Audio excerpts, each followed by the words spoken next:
The simple truth is this: every story you choose to tell by necessity omits others from the larger narrative.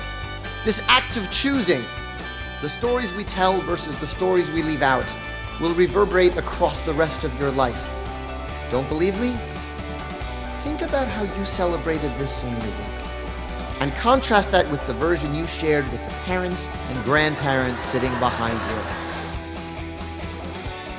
As you may have guessed, we have been consistently wrong about what is possible and what is impossible in our lives. We can't open a mail-order guacamole business. It's impossible.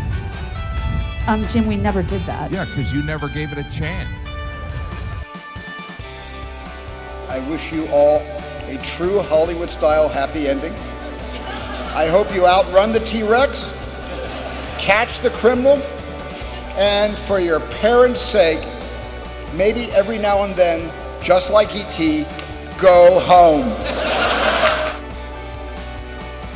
Dad, I have to tell you something. I'm not going to med school, and I'm not going to be a doctor. And he said, well, what are you going to do? And I said, I'm going to New York to go to acting school and become an actor. My father thought for a while, and then he said, well, why would you do that? And I replied, because acting makes me happy. And then he offered me this unbelievable piece of advice. Happiness. You think that's all there is to life? The moments when life tells you yes aren't the ones that define you. The moments that really matter are the moments when life tells you no. When life tells you no, ask yourself honestly, what am I capable of? And once you know the answer, don't be afraid to let everyone else know it too. 1 year and 13 days ago, I lost my husband, Dave.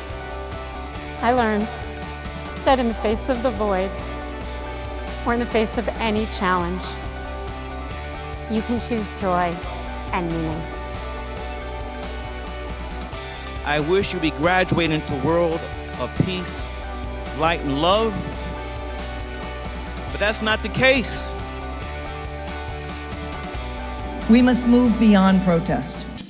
Today, now, in this country and this world, at this time, we must come together as women, as men, and as members of a larger humanity. For all of our current problems, more people today enjoy lives of opportunity than in all of human history.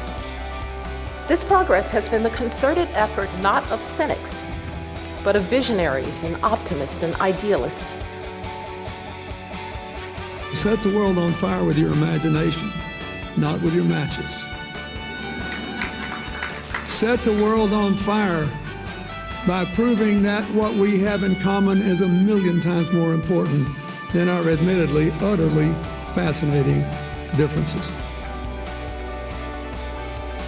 If you had to choose one moment in history in which you could be born, you wouldn't choose 100 years ago.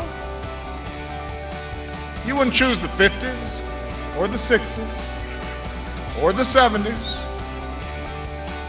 You choose right now.